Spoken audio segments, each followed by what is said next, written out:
Good afternoon, my name is Ola Atamanova, and I want to thank everybody who joins us in Ukraine Media Center Ukrinform. Today is day 538 of the full-scale invasion of our homeland by Russian aggressor, and today the topic of our discussion is archaeological looting at public expense, how Russia is destroying Ukrainian cultural heritage since the beginning of the full-scale invasion. More than 500,000 of objects of our cultural heritage were damaged or destroyed as a result of Russian aggression. So today we will be talking about the scale of the existing losses. We know that more than 100 excavation sites were established in the temporarily occupied territories by Russians. So how do we seek the punishment for the Russians for crimes like those? I want to introduce our speakers today. Joining us are Evelina Kravchenko, archaeologist at the Institute of Archaeology of the National Academy of Sciences of Ukraine. Also joining us is Andrii, Lutsyk, an expert on cultural heritage protection and regional center of human rights. Also joining us is Daryna, Pidgorna, a lawyer with the Regional Center for Human Rights. Also joining us online is Nataliya, Handel, researcher expert at the Foundation for Support of the Fundamental Research. So, Miss Evelina, let's start with you. What is the scale? What are the consequences of Russian occupation with regard to our cultural heritage? What do we document for the time being? Good afternoon, dear colleagues. I would like to start with one case. Very frequently we hear about the combat necessity with references to the generals, Russian generals or non-Russian generals, the combat plans that don't take into account the existence of the cultural heritage objects in the territories which are being deoccupied where the combat operations are taking place. I would like to say that Dwight Eisenhower, the commander of Allied forces in the Mediterranean, a couple of weeks before disembarkment in Italy, issued an order number 68, Historical Heritage, that set forth the instructions to prevent the looting of historical buildings. This order emphasized the seriousity of crimes against cultural heritage and imposition of serious sanctions, including for the commanders.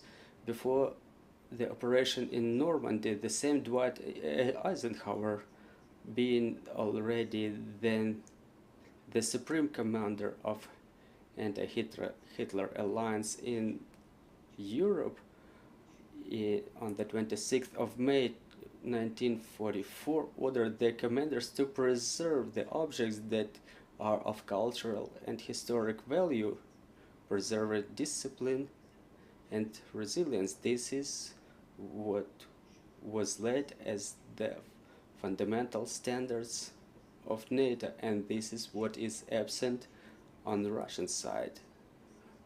What we're seeing on the Russian side, though, is the monuments. The monuments in the area of combat operations are being destroyed,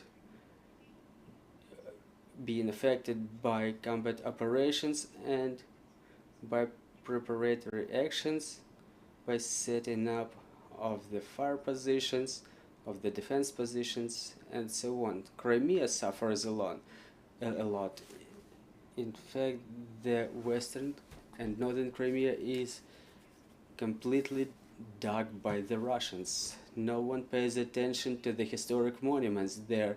No one pays attention to the historic monuments that can be affected by artillery fire or air bombardments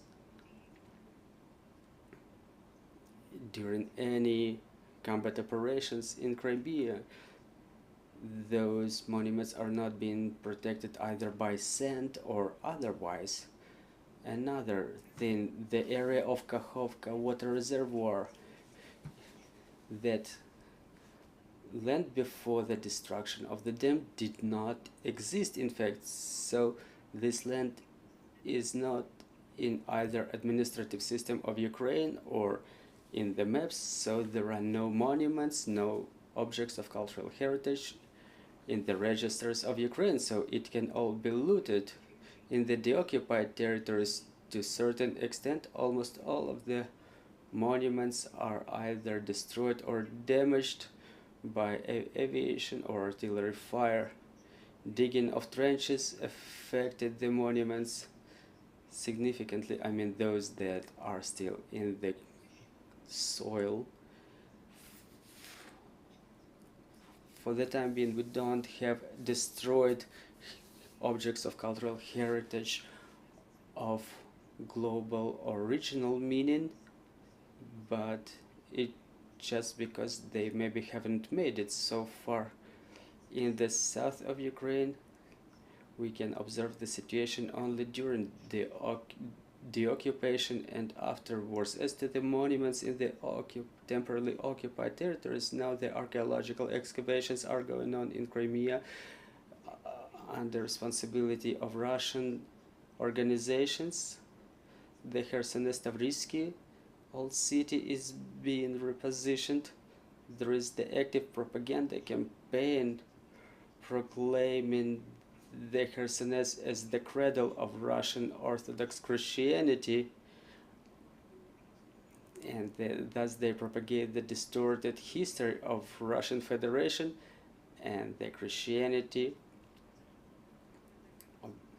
of the Eastern tradition. Khersones itself is being set up for the festival of ballet and opera right on the historic bricks. On top of that, I would like to mention that the farmers in the occupied territories, they destroy the kurgans using impunity. They use the bulldozers to destroy the kurgans. This is about the things, the immobile cultural heritage, the results of the excavation that are not existing in the legal field of Ukraine. However, they are added to the list of archaeological excavations. I mean Crimea, something that was excavated by Russians since 2014 and all the way until now. Then the objects that were relocated from looted Ukrainian museums to Crimea, they exist in Ukrainian legal field, but they continue to be stolen to Russia on the premises of exhibitions, and they disappear from museum circulation, so they are being relocated to probably private collections from where they can proceed to illegal auctions, something that disappeared from Kherson, Zaporizhia and other district museums. Then the objects obtained by the private individuals, so-called black archaeologists, those objects are absent from the legal field of Ukraine, and they are almost likely to be sold at illegal auctions. So what we're stating is that the majority of what's going on in the occupied territories and Crimea, mostly in Crimea, are the processes where Ukraine jurisdiction doesn't work. So the Ukrainian law cannot work there even after the occupation. We have to engage international law, international organizations to influence the relocation of those objects. Ms. Evelina, do we understand at least the number of excavations that Russians set up and continue excavating? What do we understand about those historic and cultural values they pull from the ground? Well, we don't have extensive statistics. We will have it only as we get there, but talking about excavations, it's thousands of objects after Tavrida main way and so on. We understand the excavations in Kherson-Stavrisky, they exceed even the Tavrida main way by its scale, by number of cultural and historic objects. They were just pulling the things from the ground without without any documenting, and we have no idea what was going on to those things, those hundreds of thousands of cultural objects only in Khersones alone. Talking about Crimea in general, we're talking millions, so it's a colossal number of archaeological objects that were excavated by organizations. We don't have statistics about the cultural objects that were transported to Crimea. Maybe it's counted in hundreds of thousands. I'm sure that not all of them are relocated to Crimean museums. One way or another they were disappearing in that direction, but certain amount of them has probably disappeared in private collections. We also don't have any statistics about the black archaeology in Crimea. I'm not sure any such statistics is being maintained. We will be only able to see that only if there is some internet site that where there is such a traffic, but for what I know there is no such website. Mr. Dmitry, let's continue about the real destruction. What are the consequences? The consequences emerge in the context when the city construction stumbles upon the archaeological objects that exist in the landscape. I mean, the immobile monuments. The archaeological objects are the resource of the government, of the state. That's a scientific and cultural resource, and this is why they are being protected by the law, basically in all countries. And this law reflects in the municipal construction standards, and the archaeological monuments are part of those standards. And the situation with the historic monuments is like that. They've been worked with in two dimensions, as the landscape objects that are of cultural and aesthetic value, like for example kurgans or local settlements that were preserved, or where some structures were preserved, and other monuments that can be seen in the landscape and in the context of the cultural value that those monuments represent. So what's going on in Crimea now? After capturing Crimea, the Russian Federation has started an extensive construction campaign, economically unreasonable construction, because Crimea as a great territory, as occupied territory, will never be able to provide any economic output from those projects. We have thousands of kilometers of technical infrastructure being built across Crimea that will never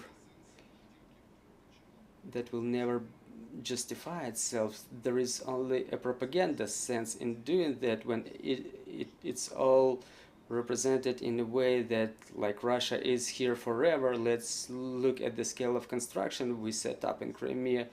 And from the other angle, it can be seen as a military infrastructure which allows Russians to wage the war in the territory of Ukraine, and it's all aided by Russian component, by the Russians. A bright example is the Daryna mainway. So the mainway is built within 1 year, and the design, it was designed, and the civil hearings and all the previous phases of the design fit within 1 year, including archaeological inspections. I've seen some materials. It looks like a person with a bar in their hand were going along those construction site, taking selfies in front of the existing monuments. There was no serious examination. What are the potential cultural layers that can be destroyed during such construction on top of the list of known monuments? and the construction itself was going with astronomical pace. And for the archaeological works, the archaeologists were engaged almost from all over Russia, because within one archaeological season they had to excavate the kilometers of archaeological layers. Many of those archaeologists never worked with monuments like those that they were studying during those excavations within construction of Tavrida mainway. And there are satellite images where we can see archaeologists work and everything is documented. We can see all of it, but on a distance of 100 meters away from them, the highway is being constructed. So there was no gradual examination before the construction works. It was not organized. It was almost impossible to organize it given the speed of construction works. And another important aspect is that apart from the monuments that were buried by those engineering communications, some of the monuments were dug that were not touched by the highway, like a hospitalny kurgan in Kerch. So the highway just passed it, but it was excavated to the ground to zero. And moreover, from hospitalny kurgan they made a paragon object. They invested a lot of money there. They made one and second examination. They published a book this thick. They were demonstrating it as a paragon monument that was playing in favor of Russian propaganda. Like, look, we're here, we study these territories, those are our historic monuments, but what's the crime from the angle of view of Ukraine? The crime is that the Ukrainian scientists cannot obtain the materials of those studies. They cannot perform any studies there themselves. The only information they're getting is second-hand, something that Russian scientists have written about those monuments. And any scientists that study those regions, those periods, they are now forced to rely on their work, and there is no way for them to reanalyze this work and draw their conclusions without basic material, the material from the archaeological excavations. And it's all demonstrated as Russian activity, including abroad as Enlightenment activities. They are very influential in the Western world in this context, but it's our cultural heritage, our cultural memory, and by works like that they deprive Ukraine of historic memory and title to historic memory and culture. And this is the main crime in this context. And both economic activity, construction, archaeological activity are all components of colonial policy and propaganda. Thank you, Mr. Andrii. Ms. Nataliya, are you with us? If you're with us, please join our conversation. I would like to ask you about the international practice for protection of cultural heritage, what it is, and organizations like UNESCO. Are they efficient? Can they really help us in preservation of our cultural heritage? Thank you for your question. Really, international, both government and non-government organizations have an important meaning in terms of support of Ukraine, but there are many questions arising regarding their efficiency. To what extent is this support efficient and timely in response to this threat, to this situation taking place in Ukraine? To answer this question, we were talking about UNESCO, for example. And to focus our attention on the role of UNESCO, we have to focus on what UNESCO can do pursuant to their mandate, and how efficient is the activity that is contemplated by the statutory documents. I mean the Statute of UNESCO, which is also called Constitution of UNESCO, because if we review this statute, this Constitution of UNESCO, we see that the term war is only met there 4 times and only in preamble. So when this organization was created right after World War II, international community was seeing the world as a peaceful place. They've never seen the necessity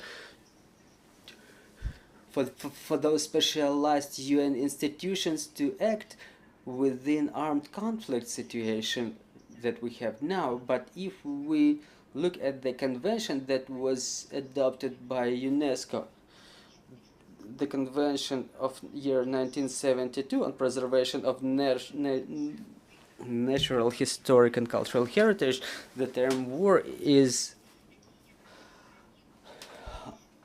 only added in Article 11 there, and authorizes UNESCO to act in order to protect that global historic and cultural heritage. First, to create the list of that heritage which is under threat, and such threat is represented by the armed conflict, and with the government of the country which is a participant of this convention, and in case necessary to create a fund to renew that cultural heritage. So that's the first thing. This is the legal fundamentals, something we should pay attention to, and something that should be taken into account when we talk about UNESCO or any other government and non-government organization. They will be always limited with their statute. And the experience of UNESCO in renovation of cultural values during the conflict, it exists because unfortunately the humanity was facing armed conflict after the year 1945, and the cultural values had to be preserved and protected by this organization and other actors that are involved in preservation of cultural and historic values.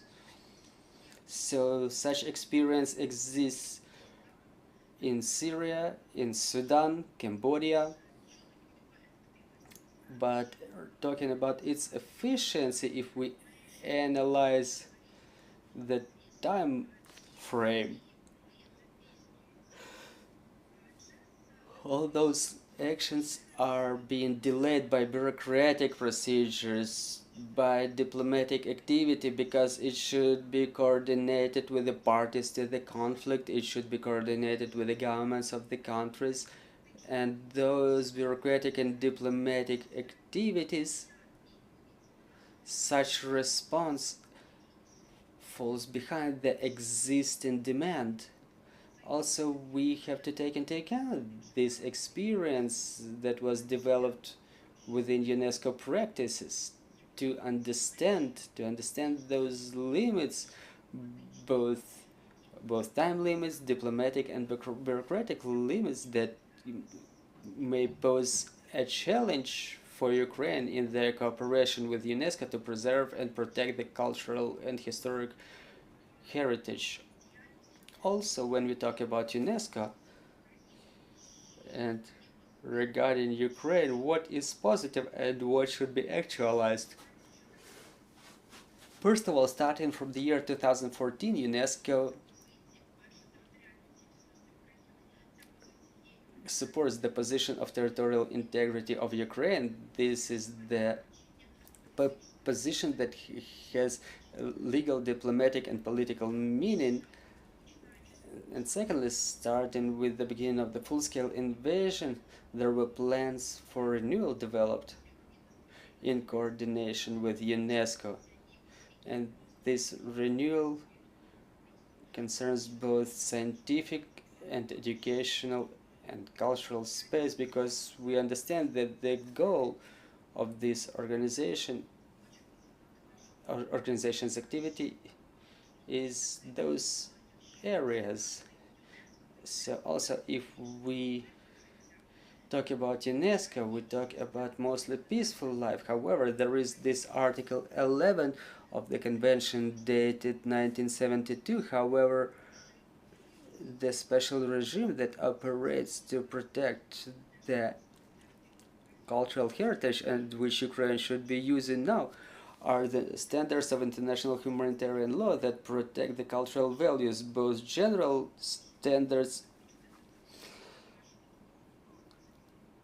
and contemplated by the Hague Convention and Additional Protocol 1908 and the Hague Convention 1954 and two additional protocols, because it invokes questions to Ukraine too, because Ukraine doesn't use the regime of increased protection of his cultural values. So if we talk about the international practice, international diplomacy, international cooperation, international law, it's important to use the mechanisms available to Ukraine, including the mechanisms contemplated by UNESCO and mechanisms contemplated by the international humanitarian law. Second, what can UNESCO be useful with? Apart from Ukraine, it includes another 193 members, and using this platform we can involve in renovation, restoration of cultural values and return of cultural values that were damaged or destroyed as a result of armed conflict. So we may engage other member countries in those processes whose cultural heritage is also existing in Ukraine. So again, that's cultural diplomacy within this organization. And the last thing I want to draw everyone's attention to, that within UNESCO there is an intergovernmental committee for return of the cultural values. It exercises its activity on return of the cultural values that were stolen during armed conflicts, and this mechanism should be used actively too. We should document all the cultural values that were looted, that disappeared, to use that mechanism further on to return them. And to wrap it up, no one has ever cancelled the mechanism of sanctions that the governments can use against so-called black archaeologists with regard to the looted cultural values, to ensure their further return to the state where they used to belong. Ms. Nataliya, right away I'm having a question to you. To what extent is Ukraine using all those available mechanisms that you've just mentioned, and where we should reinforce our efforts? Thank you for your question. In fact, Ukraine does a lot. If we take an international mechanisms for advocacy, the activity of Ukraine is very intense, but there is always something that can be done on top of that, some more steps that should be made. Again, I'm talking about the use of the special regime contemplated by the Hague Convention 1954. This work should be done by the Ministry of Culture, for example. Also the regime of the increased protection to perform the diplomatic work with the governments of other partner countries on the imposition of sanctions for trade of Ukrainian cultural values. But they should be first identified. We should have the registers. We should identify every single item. So there is a very extensive work to be done. Is it enough? For the time being, I think not so much. Was there a timely evacuation of Ukrainian cultural values? I think that the answer would be negative. So there is still a lot of work to be done to protect cultural values, even within those two conventions, the international agreements, the Convention of UNESCO dated 1972, the Hague Convention 1954, and second protocol dated 1999 to increase the protection of cultural values. Thank you very much, Ms. Nataliya, Ms. Daryna. I will have a question to you. We've discussed the international practices and mechanisms.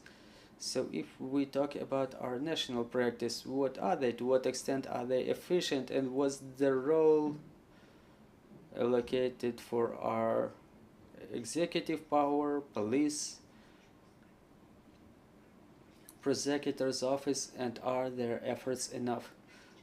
Let's start from the beginning. The war goes on in Ukraine since 2014, and when the conflict has started, it was clear that we were all shocked that something like that is possible in the century 21, and our legislation was unfortunately not ready to respond to such events unfolding in Ukraine.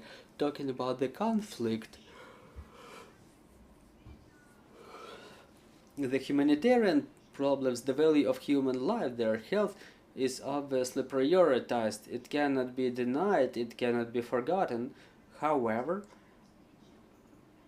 behind the human lives there is a lot of other matters like energy, life, identity of those people, their education, culture, information policy. For me, for example, they should be equalized with the human lives, because people cannot exist in vacuum. People rely on their identity, their history, their culture. This is how the people form themselves. And just like Mr. Andrii and Ms. Evelina were saying, what Russians are doing to our culture, which is a part of the global history in Crimea, in Donbass, and right now during the full-scale invasion, they destroy Ukraine, they destroy Ukrainian nation, they destroy Ukrainian individuals as such. So Russia currently cuts the air for us, ensuring vacuum. Unfortunately, they're doing it very well, specifically in the area of information policy regarding the cultural activity in Ukraine. The legislation is still not prepared. Still, we cannot say that it's efficient for prevention of those occurrences. We ratified the conventions that Ms. Nataliya mentioned, for example, the convention dated 1954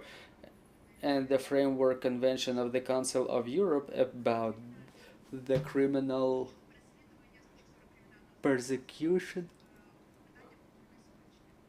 for cultural issues.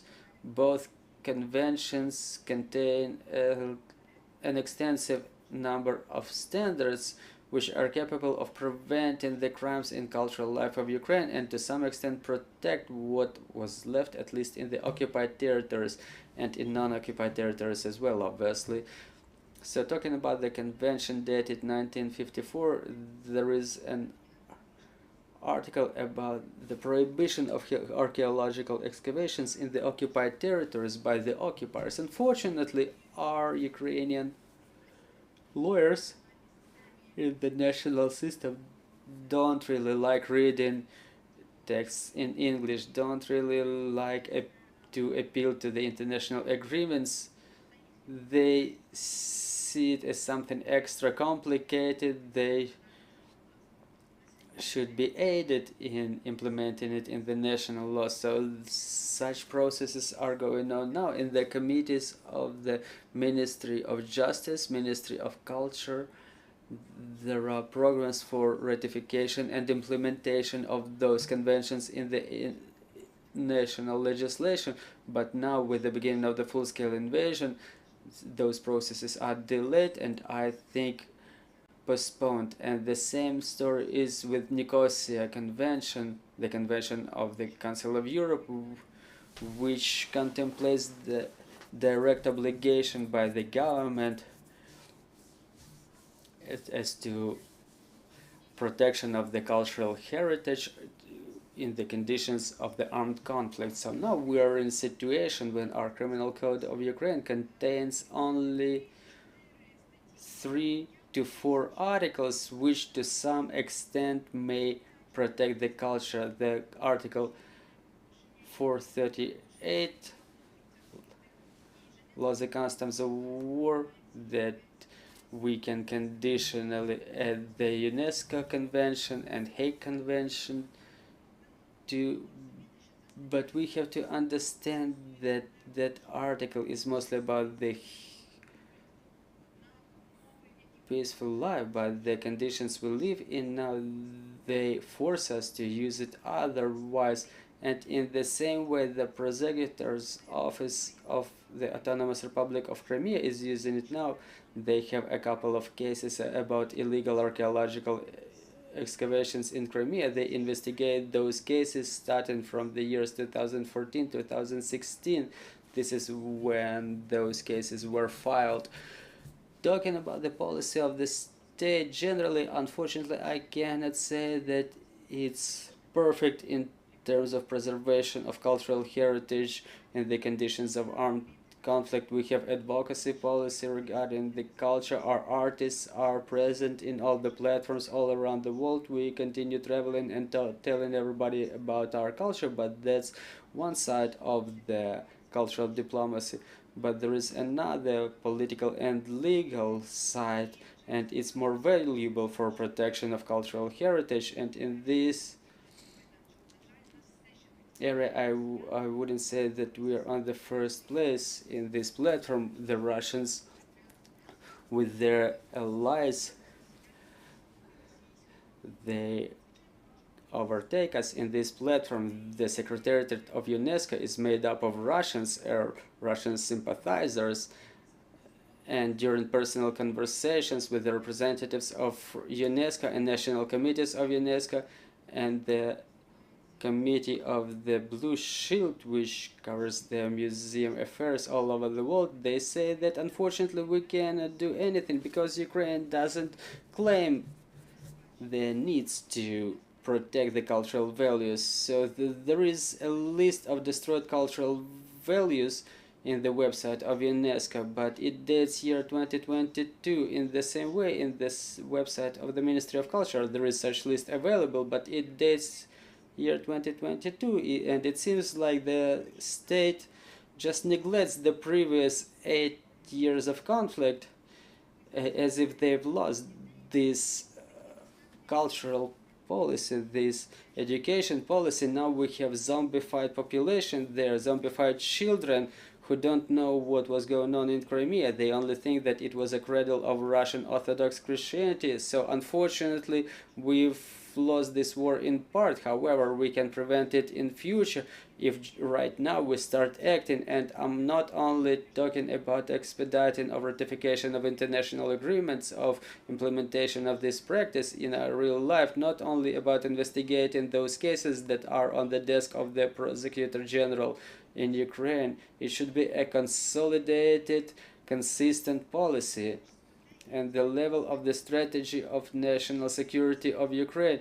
By the way, on the website of the parliament, there is a small draft law called the Law on Amendments to the Strategy of National Security of Ukraine, which contemplates the amendment by the small sentence that national identity and culture of Ukraine are one of the components of the security of Ukraine, security of the region. So if it starts working now, I think that the policy of the government would change and we wouldn't have all those scandals with Ministry of Culture and their activities. We wouldn't ask why do we need that culture. We wouldn't have any questions regarding reintegration of the temporarily occupied territories to bring in normal understanding of history back to the people in those regions. We wouldn't have those questions that probably the absence of cultural policy in Ukraine could provoke another conflict in future, because as we take back Crimea with the military way, people hardly would be happy there. Most likely it will be within the framework of battle operations, and people would not be happy with Ukrainian cultural policies in their regard. They will hardly be happy about preservation of the cultural values remaining in Crimea. They will hardly be happy about the fact that we will relocate a lot of cultural items to Kiev, for example, for restoration. But if we establish this vision now, we may prevent such negative events unfolding in future.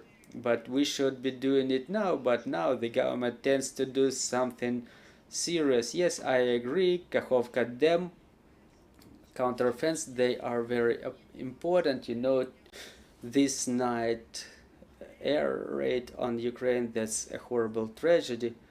But those are the things that are being solved within a moment. But we should have a strategic vision for the future.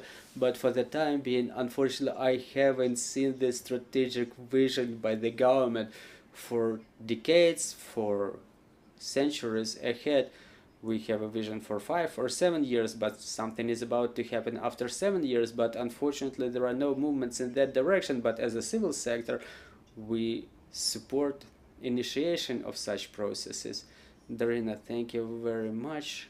We're all preparing to enter Crimea to bring this temporarily occupied territory back. We have projects for integration of Crimea being developed. Do those programs contain this issue with archaeological investigations? What should we do in Crimea with those who were excavating, with the condition of those cultural values? Something maybe completely excavated, something semi-excavated. So how should the state of Ukraine act? What should we do with this situation there? And as we come back to Crimea, yes, you're right. Now there are certain working groups that are developing reintegration policies for Crimea specifically. However, we have to understand that that plan of actions that was formulated previously, it's obsolete for current realities. That plan of actions contemplates the peaceful settlement of the occupation of Crimea by diplomatic negotiations. It has not changed. So there are questions to the quality of those reintegration strategies being formulated now, because they should legally rely on the general strategy which talks about the peaceful ways. So they cannot say that when we enter Crimea, most likely some part of the structures in Crimea would be destroyed, and thus the quality of such strategies is not 100%, and I hope it's about to lose the value that we need critically now. There are certain groups within the Crimean platform, and there is a group for humanitarian policy. They develop the strategies that contemplate certain mechanisms. But the first thing we should do it now. Those are the amendments to the national law that envisage very strict protection of the national heritage, the prohibition of archaeological excavations, the prohibition of metal detectors and stuff like that. With legislation like that, we can easily enter Crimea, and the processes will be taking place there. They will be delayed in time. They will be difficult. We should understand there will be purges, there will be persecutions, and Russians will be fleeing, and we will have Russian archaeologists and Ukrainian archaeologists who have become collaborationists. The policy against collaborationists is not yet formulated, but it exists in practice. There are also negative sides, that we don't have enough human resources to replace those whom we are about to conditionally say engaged there. We don't have qualified archaeologists, we don't have a lot of students interested in those areas of culture, and the state of Ukraine should be currently working in that area too. I'm talking about the work of Ministry of Education, Ministry of Culture, who should stimulate the youth to study at least in Ukraine to obtain that profession. On the website of the representative office, we have this questionnaire for the youth, so that after the occupation they move to Crimea to take some administrative offices, but it doesn't take into account the cultural sector, which has a little bit different nature. Mr. Andrii, Miss Evelina, Miss Nataliya. So the same question, what should the state do with all that was happening there? Well, generally Daryna outlined everything very correctly. I don't want to repeat her again.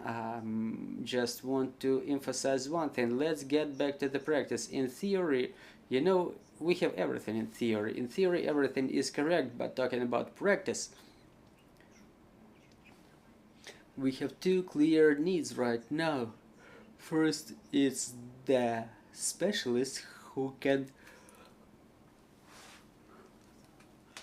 clearly document the crimes against the cultural heritage.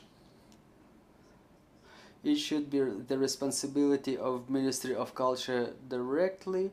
Those people can get certificates, they can get on the registers. It's not so important, but they are supposed to be able to document the violation, any scratch, and any destruction of the monument, or otherwise document the fact of disappearance of an item from museum exhibits. The more people like that we have, the better, because by training specialists like that, we would be able to create the legislative narrative as well. So there would be a database that formulates the needs to be identified on the legal level. Secondly, now we are already facing such a problem. In the Hague Convention strictly sets forth that the historic and archaeological monuments, in case of their use by the military, in case of presence by the military, they should be segregated as those that cannot be used, those that have no significant meaning, and those that can be used by the military. So we don't have such scale in our legislation. There are tens of thousands of archaeological, historical spots, architectural spots. What should be segregated as something that cannot even be approached, or where the use of the military force may be used to a limited extent? So who is going to sign this document, and aren't they going to be litigated further on, because there is no such thing existing in Ukrainian legislation? This is something that is supposed to be done now, right now. Mr. Andrii, do you have anything to add? Well, on top of what was said, on top of the fact that the cultural heritage should be a component of national security strategy that would expedite all the processes objectively, I have to say also about the control and a little bit about investigations. Apart from having prosecutor's office in Crimea, who investigates the archaeological crimes committed by Russia, after we deoccupy Crimea, on top of our problems with cultural heritage, we will have Crimean problems added to them. And what's important there is that the main problem is the problem of control of this activity, because the controlling bodies in area of the cultural values, they are disseminated across the local, regional and municipal administrations, and they are very dependent on their capabilities and political will of the local administrations. And in fact, the control over of the work without permits, for example, or the municipal construction. In those areas where the standards and rules that protect the archaeological monuments are in collision with the economic activities, so such standards are absent. We have to create a very strong state control authority that would not depend on the capability of the local government and local policies. An authority that would deal with those problems, that would have an inspection capable of putting together the protocol of violation, that can catch those black archaeologists, document what they were doing, deprive them of their tools, deliver them to their policy, and to hand over the protocols to the investigation officer, who would hand them over to the prosecutor. Because we have the problem with the institutional capability of the control authorities to deal with the protection of the historic monuments. They don't have such specialization right now. Why I'm talking about control? Because it's the key problem. We can examine the monuments, we can research them, we can study them, but no country can find a number of archaeologists capable of studying all the monuments in their country without their destruction. And it shouldn't be done because it works in a different way. Any country which is concerned about their cultural heritage should have a normal control exercised over this activity. Thank you very much, dear friends. Do we have any questions from the floor? Well, I'm not seeing any on the floor, but we have a question online. How can Ukraine force Russia to be brought to liability? Is there a way to force Russia to compensate for such losses, and is it basically real?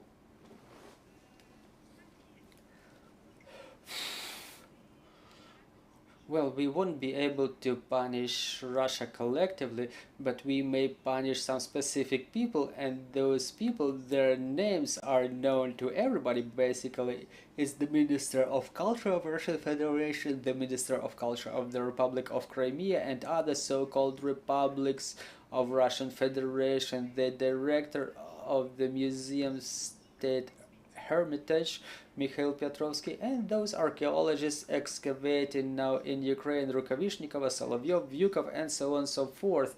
A part of those archaeologists, their names are being covered by the national sanction lists.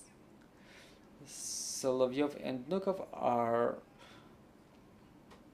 regular customers there, so to say. Some countries listed them as well, but those countries are not so numerous. They still have access to international platforms. They proclaim themselves as the best experts in the area of archaeology. They boast their Crimean expeditions in the scientific platforms, but they can be brought to liability. In fact, to do that, their activities should be documented and explained from the point of view of international law, why such actions constitute violations. Those materials should be handed over to the security agencies, law enforcement agencies. I'm talking about the Security Service of Ukraine, police, prosecutor's office, and so on and so forth. And there they will be brought to liability according to the national law, and they will be brought to liability under this scenario. This is scenario 1. And the second scenario is when we can condemn the top-level government officials, not only in national but international level. To do that, we also need to document and explain them why their actions are intentional, why they are illegal. And such materials should be handed over to such institutions as Interpol and Europol, who are entitled to persecute the perpetrators all across the world, and Europe, the Council of Europe, who will impose political and economic sanctions against them. It should be the United Nations organization who can condemn such activities in their resolutions to formulate certain narrative among the member states of the United Nations. And we also may file a case in the International Criminal Court, given the provision of relevant evidences. For example, Regional Organization for Human Rights were formulated such a case, and we filed it to be considered by a prosecutor of International Criminal Court. It was accepted, and the policy of International Criminal Court regarding the cultural heritage, given the Ukrainian context, was issued that very same year, and I hope that eventually